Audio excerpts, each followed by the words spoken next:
So a lot has happened in the last 12 hours. Putin's engaged in an extremely transparent effort to avoid a ceasefire.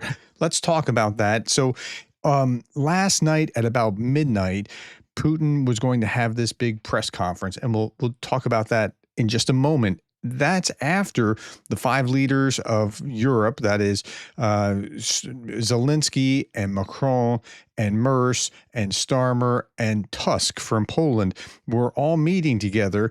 And it was pretty awesome to see that. In fact, my video yesterday was about can Putin defy overwhelming European unity? And that includes the Pope. I'm going to talk about what the Pope said in my three big stories later on. But like, it's really impressive what these guys coming together, and they came out and they said, okay, we're going to have an unconditional ceasefire starting next, I think it was Monday. Yeah, I guess it was supposed to be starting tomorrow. So after that, Putin comes out and we see this breaking. We're considering the possibility of extending the ceasefire beyond the initial 3-day truce for May 9th.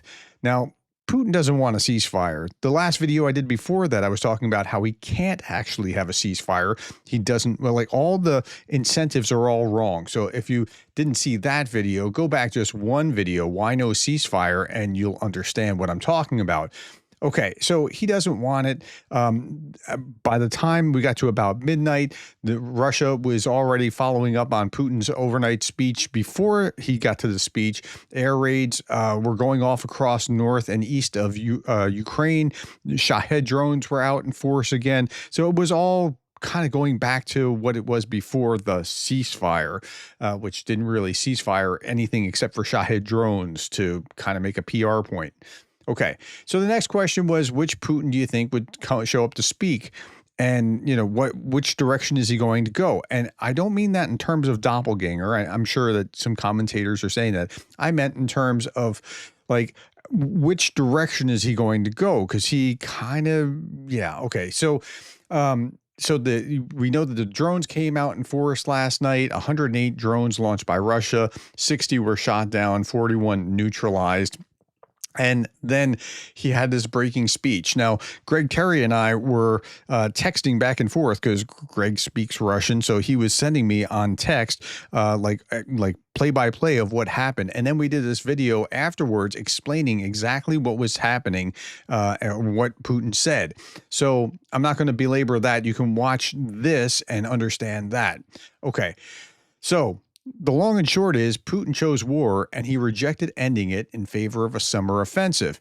I think that's a very fair analysis. Now, what he came out and said yesterday was really interesting. So before I go to that, what he said yesterday was essentially, we're not doing the ceasefire, but we're going to have a discussion about the like let's have negotiations, go back to Istanbul and pick up where we left off there.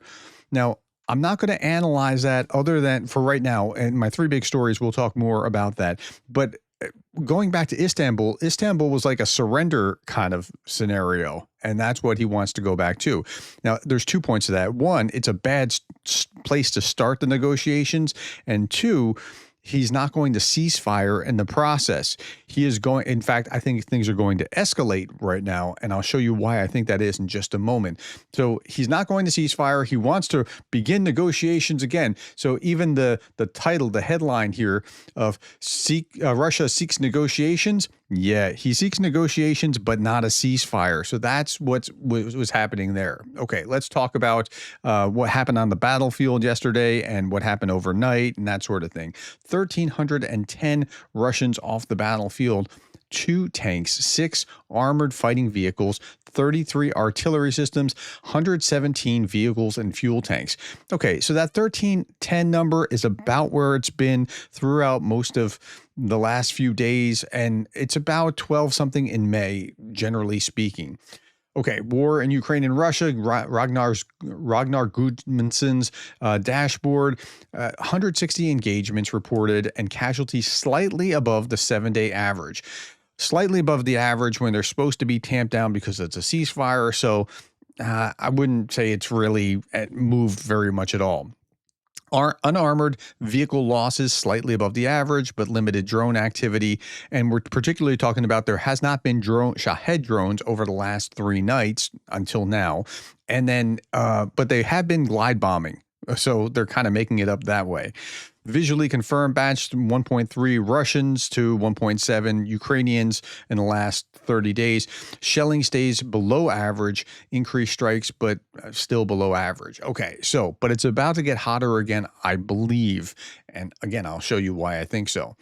Okay, but cross direction, Donetsk region, Russian invaders conducted 38 assaults. That's a pretty low ebb, and that's kind of what we use to indicate what's going up and down. And it's been a pretty good barometer. Ukrainian forces recently advanced in Kursk Oblast, and Russian forces recently advanced near Toretsk, Pokrovsk, and Kharkov. Andrew Perpetua posted this. When you find a target-rich environment, like if you can look at what all the things that he's seeing, like these are all vehicles. And he said, unfortunately, Ukraine only had FPV drones. Apparently, a vampire, I bet, could have wiped out these guys. Well, okay, but nonetheless, that's the way that the war is being fought now with drones. Kursk Oblast, Russia, Ukrainian Air Force, MiG-29 Fulcrum completely flattens a building housing Russian drone team with a pair of French-supplied AASM-guided bombs. And then we see over here on the Pokrovsk front, Russian armor tried to push through, but the 3rd National Guard Brigade Spartan nearby units were ready. Tank lit up the sky in a fireball. And again, I don't show the video of this. I'll show a still image of what's happened. But yeah. Okay, the UK. Now, this is interesting. The UK has officially revealed Raven SAM system supplied to Ukraine, a low-cost mobile ASR-AAM launcher that has downed nearly 300 Russian drones. Okay. Now, what's fascinating about this, though, is not that it is able to do that. We went from a concept to capability in 3 months.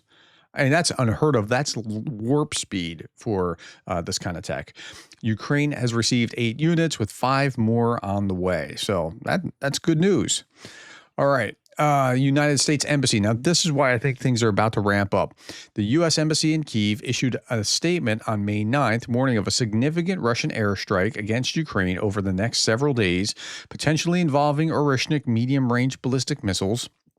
And when they've done this in the past, like Greg, Terry, and I were comparing notes yesterday, just talking on the phone, not on a video, of when the U.S. Embassy has issued a warning like this in the past, it has been good. It has been solid. They know what they're talking about and why they're issuing the warning. And within 72 hours, something went down. So it's about to get hotter. And remember, Russia has been saving up drones for a few days. So I think we're going to see something big.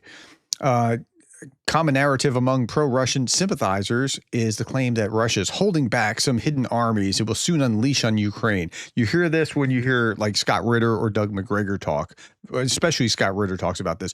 Putin's just fighting with one hand behind his back. If he really unleashed the fury, right? That kind of thing. But one simple question exposes this narrative completely. Can they name the division or corps or army number Russia is supposedly hiding? That's a good question. The question works so well because nearly all Russian units, even those rotating or still forming, are documented with their locations known to varying degrees of confidence. So when someone claims that there is a hidden army, you'd expect them to at least know its number. It's a good point. But they like to, think about like, hey, you just don't know the depth of the Russian army. Okay, so that's where we are.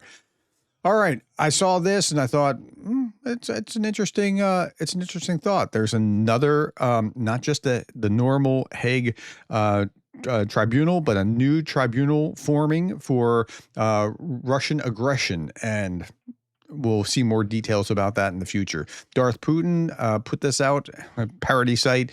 A ceasefire is only possible if Russia is given guarantees that Ukraine will not defend itself when we attack again. Yeah, that's the way that they want to roll with a ceasefire. There's no ceasefire. They're going to talk about talking. That's what's going to happen next. Finally, my friends, we'll leave you with this. It's Mother's Day today. Ukrainian mothers, they raise, protect, and heal. They endure loss with quiet strength and fight on with unshakable love. Through war and heartbreak, they carry the nation forward, preserving the memory of the fallen and shaping the future with courage and grace. It's a lot of heartbreak for Ukrainian mothers today. If you're a mother, happy Mother's Day. If you're a husband of a mother, go out and get flowers. It's not too late. And thank you for your time. Thank you for the likes, the shares, the subscribes, and thank you for being the kind of person that cares about Ukraine.